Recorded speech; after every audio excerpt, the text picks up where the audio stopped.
സാറേ ഇന്നലെ ഫോട്ടോഷൂട്ടിന് പോയെന്താ 1000 രൂപ. ഇത് 800 ഉള്ളല്ലോ.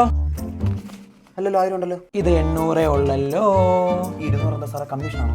കമ്മീഷൻ അല്ല, ഇത് ഇൻവെസ്റ്റ് ചെയ്യണം. എന്ത് ഇൻവെസ്റ്റ്മെന്റ്? ഈ 65% വിഘ്നേഷിന്റെ കുടുംബവും പെടാതിരിക്കാനുള്ള ഇൻവെസ്റ്റ്മെന്റ്. നബാർഡിന്റെ റിപ്പോർട്ടാണ്. കേരളത്തിലെ 65% കുടുംബങ്ങൾക്കും സമ്പാദ്യമില്ല. അതിൽ പലരും കടക്കണിലാണത്രേ.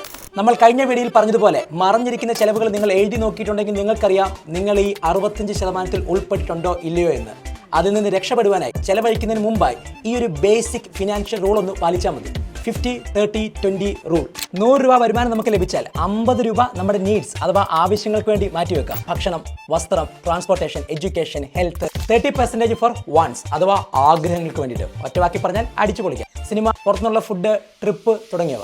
ഫോൺ മേടിക്കുക എന്നുള്ളത് നീഡാണ്, എന്നാൽ ഐഫോൺ മേടിക്കുക എന്നുള്ളത് വാണ്ടാണ്. ബൈക്ക് മേടിക്കുക എന്നുള്ളത് നീഡാണ്, ബുള്ളറ്റോ ഡ്യൂക്കോ മേടിക്കണം എന്നുള്ളത് വാണ്ടാണ്.